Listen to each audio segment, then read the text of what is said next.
تو اس بات کے حوالے سے کافی زیادہ اس پہ تنقید ہو رہی ہے کہ بیسکلی ایسا لگ رہا ہے کہ سیاسی حکومت نے بالکل ہی اپنے ہاتھ پاؤں کٹوا دیے ہیں. انہوں نے جتنی ان کی ایک سپیس تھی, جو ان کا ایک مارجن تھا, انہوں نے وہ بھی بالکل ختم کر کے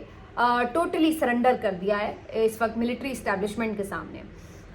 پہلے ٹھیک ہے, فیصلہ سازی پہلے بھی بہت حد تک آپ کو پتہ ہے اسٹیبلشمنٹ ہمیشہ پاکستان میں طاقتور رہی ہے اور وہ مختلف فیصلوں میں اپنا کردار ادا کرتی رہی ہے. لیکن اب جس طرح ٹوٹلی ایسا لگتا ہے کہ ان کے ہاتھ میں تمام انتظامی معاملات دے دیے گئے ہیں, اور باقی یہ جو سیاسی لیڈرشپ ہے, سیاسی حکومت ہے, یہ بالکل صرف ایک ڈمی کی طرح ایکٹ کر رہی ہے, جنہیں حکم بتا دیا جاتا ہے کہ یہ فیصلہ ہو گیا, یہ ایسے ہونا ہے, اور یہ لوگ صرف امپلیمنٹیشن کے لیے اوپر دستخط کر دیتے ہیں, جو کہ ایک صرف رسمی کارروائی ہوتی ہے.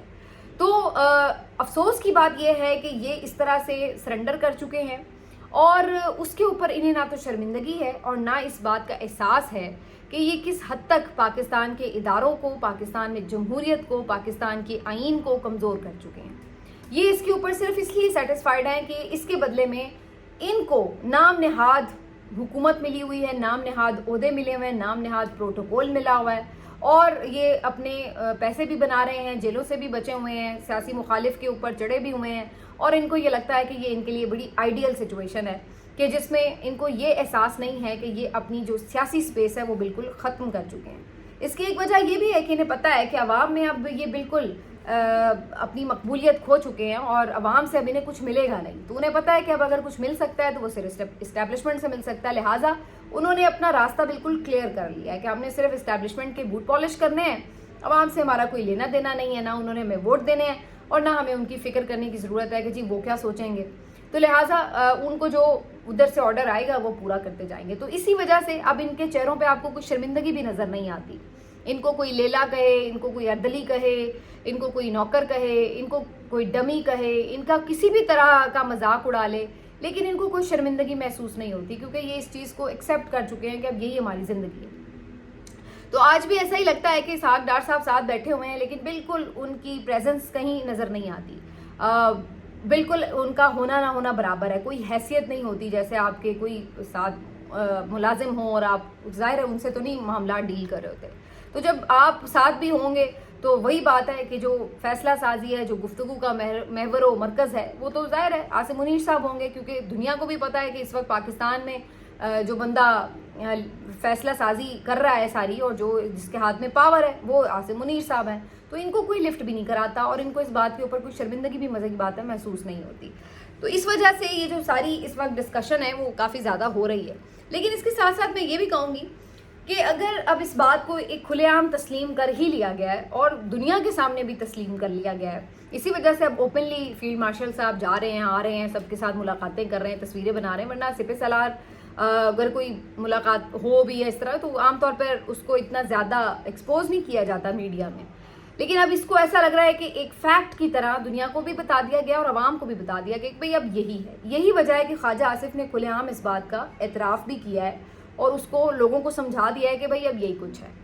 تو بیسکلی میں یہ سمجھتی ہوں کہ اگر یہ بات اب طے شدہ ہے اور اس میں آپ نے پورا حصہ لے لیا ہے, اقتدار میں بھی اپنا اور فیصلہ سازی میں بھی, جو کہ آپ کے خود وزیر دفاع کہہ رہے ہیں, ہم تو نہیں کہہ رہے, تو پھر یہ بات یہ یاد رکھیے کہ جو سیاسی فیصلے ہوتے ہیں, جو سیاسی معاملات ہیں, جو لیڈرشپ کے معاملات ہیں, جو پالیسی میکنگ ہے, اس کے اوپر پھر تنقید بھی ہوتی ہے. اور پھر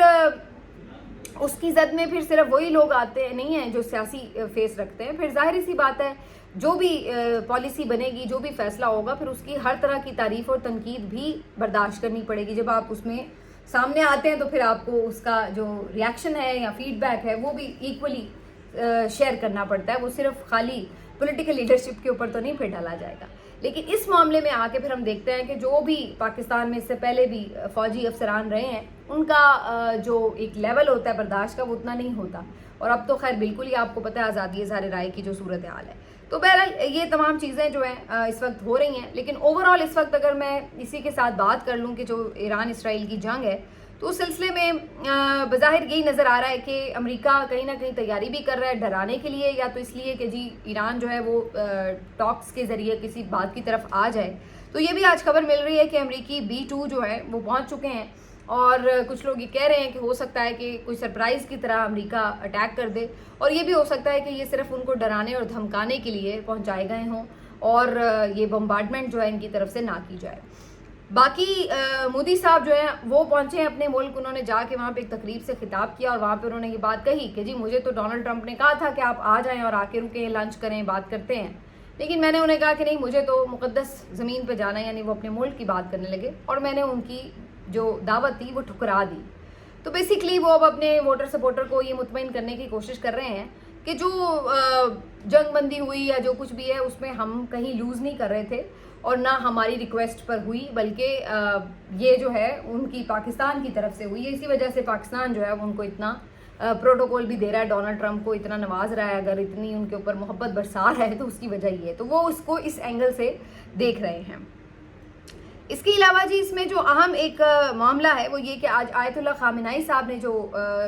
ایک سٹیٹمنٹ جاری کیا ہے, انہوں نے آج فلسطین کا ذکر خاص طور پر کیا اور کہا کہ فلسطین سب سے زیادہ اہم معاملہ ہے اور فلسطینیوں کی فتح یقینی ہے.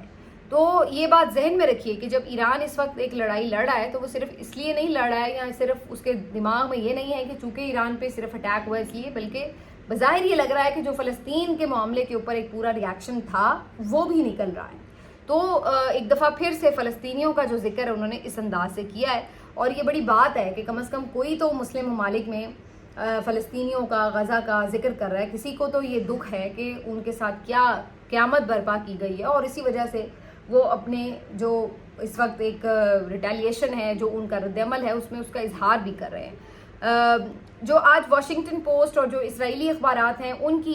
جو مختلف آج آرٹیکلز آئے ہیں ان کے مطابق ایران کی جو گورنمنٹ ہے وہ اس وقت اسٹرینتھ میں ہے. ان کا یہ خیال تھا کہ جب پہلے ہی ہم نے اٹیک کیے تو اس کے بعد شاید ان کی گورنمنٹ جو ہے وہ اندر سے شیک کر جائے گی, لیکن ایسا نہیں ہوا, بلکہ ان کی عوام جو ہے وہ بالکل ان کے ساتھ جڑے ہوئے ہیں اور ان کی جو حکومت ہے وہ بھی اس وقت بالکل اسٹرینتھن ہے. تو یہ جو چیز ہے یہ کافی اسرائیل کے خلاف گئی ہے, کیونکہ اندر یہاں پر جو انہوں نے یہ سوچا تھا کہ جی اٹیک کریں گے اور سب ایک دم اپنی ہی حکومت پہ ٹوٹ پڑیں گے, تو وہ سین انہیں نظر نہیں آیا, بلکہ ہم نے یہ دیکھا کہ ایران کے لوگ تو اپنی حکومت کے حق میں ہیں اور اسرائیل کے خلاف باہر نکل آئے. بڑے بڑے اجتماعات ہو رہے ہیں, جمعے والے دن بھی جمعے کی نمازیں پڑھی ہیں, کفن پہن کے انہوں نے نمازیں پڑھی ہیں کہ جی ہم تو موت کے لیے تیار ہیں. اور اس کے ساتھ ساتھ صرف یہی نہیں کہ ایران میں بلکہ عراق میں, جن کے ساتھ اتنی دیر ایران اور عراق کی جنگ بھی رہی ہے, لیکن اس کے باوجود بھی عراق میں بہت بڑا اجتماع ہوا ہے آج ایران کے حق میں. اسی طرح سے یمن میں بڑی تعداد میں لوگ نکلے ہیں, لیکن حیرت کی بات ہے کہ ابھی تک بھی پاکستان کی طرف سے کوئی ہمیں ایسا ان کے حق میں اجتماع نظر نہیں آیا ہے. سعودی عرب کا سٹیٹمنٹ ضرور آج پھر آیا, انہوں نے پھر سے ایران کی سپورٹ کی ہے, لیکن ادروائز آپ دیکھ رہے ہیں کہ جو ان کی طرف سے بھی کوئی خاص ایسی اسٹرانگ جس کو کہا جائے کہ آواز یا کوئی اس طرح کا سٹیپ نظر نہیں آتا جس سے ہمیں یہ لگے کہ جی ایران کے لیے کوئی بہت سیریس سٹیپس لینے جا رہے ہیں. تو یہ جو ہے وہ اس وقت ساری سچویشن ہے. اب آ جاتے ہیں جی منصور علی شاہ صاحب نے جو خط لکھا ہے. منصور علی شاہ صاحب نے خط لکھا ہے اور انہوں نے جوڈیشل کمیشن نے جو ابھی آئینی بینچ کی توسیع کی ہے اس کے اوپر اپنے تحفظات کا اظہار کیا ہے. آپ کو پتہ ہے کہ جوڈیشل کمیشن کے ذریعے جو آئینی بینچ بنا تھا اس میں یہ طے پایا تھا کہ یہ جو بینچ ہے یہ ہمیشہ کے لیے نہیں بن گیا, بلکہ اس کو ریویو کیا جاتا رہے گا اور اس میں ججز کو انکلوڈ بھی کیا جا سکتا ہے, ایکسکلوڈ بھی کیا جا سکتا ہے, اس کے سربراہ کا تعین بھی بعد یعنی پھر دوبارہ تبدیل کیا جا سکتا ہے. تو اس میں یہ کلوز رکھی گئی تھی کہ جی یہ چینجنگ رہے گی. لیکن اب ایک دفعہ پھر جوڈیشل کمیشن کا 2-4 روز پہلے اجلاس ہوا اور اس میں اسی آئینی بینچ کو جو اس وقت موجودہ آئینی بینچ کا کام کر رہا ہے اسی کو فردر ایکسٹینڈ کر دیا گیا ہے اور نومبر تک اس کو توسیع دے دی گئی ہے اگلے کئی مہینوں کے لیے. تو اس پر منصور علی شاہ صاحب نے جو ہے پھر سے خط لکھ کر توجہ دلائی ہے کہ جناب پہلی بات تو یہ کہ یہ آئینی بینچ کا بننا, جوڈیشل کمیشن کا بننا, یہ تمام چیزیں ہوئی تھی 26ویں ترمیم کے تھرو. تو سب سے پہلے تو یہ ضروری بات تھی کہ 26ویں ترمیم کا جو معاملہ ہے اس کو سنا جاتا, اس کو پہلے حل کر لیا جاتا, اس کے اوپر متعدد پٹیشنز موجود ہیں, اور پھر اس کے بعد اس سے آگے 26ویں ترمیم کے بطن سے پیدا ہونے والے جوڈیشل کمیشن اور اس سے آگے پیدا ہونے والے آئینی بینچ, پھر ان کی تشکیل اور ان کی توسیع کی بعد کی بات تھی. ابھی اس کا فیصلہ ہوا نہیں کہ کیا یہ درست تھی یا نہیں, اور اس کے بعد اس سے آنورڈز چیزیں بھی بنا لی گئی اور ان چیزوں کو اب ایکسٹینڈ بھی کیا جا رہا ہے اور بار بار کیا جا رہا ہے. تو اس کے اوپر انہوں نے یہ تحفظات کا اظہار کیا کہ یہ بیسکلی جو سینئر ججز ہیں ان کو ایک طرح سے جس طرح سائڈ لائن کیا گیا ہے, اور پھر اس کے بعد جو ادارے کی عدلیہ کی جو کریڈیبلٹی ہے اس کے اوپر بھی کوشچنز اٹھتے ہیں. اور اس کے علاوہ جو امپورٹنٹ بات ہے، انہوں نے یہ بات کہی کہ ایسا لگتا ہے کہ آپ کا جو جوڈیشل کمیشن ہے اس میں عدلیہ بالکل مائنورٹی میں رہ گئی ہے. انہوں نے یہ بات کہی کہ میں تو موجود نہیں تھا، ممبر موجود نہیں تھا، لیکن اس کے باوجود اجلاس بھی بلایا گیا اور اس میں فیصلہ بھی کر لیا گیا. تو انہوں نے یہ بات پہ بھی اپنے تحفظات کا اظہار کیا کہ بیسکلی یہ سب ایسا اور اس لیے ہو رہا ہے کیونکہ جو جوڈیشل کمیشن ہے اس میں کانسٹیٹیوشن میں آپ دیکھیں تو عدلیہ بالکل مائنورٹی میں رہ گئی ہے اور حکومتی ممبر سیاستدان جو ہیں وہ سارے زیادہ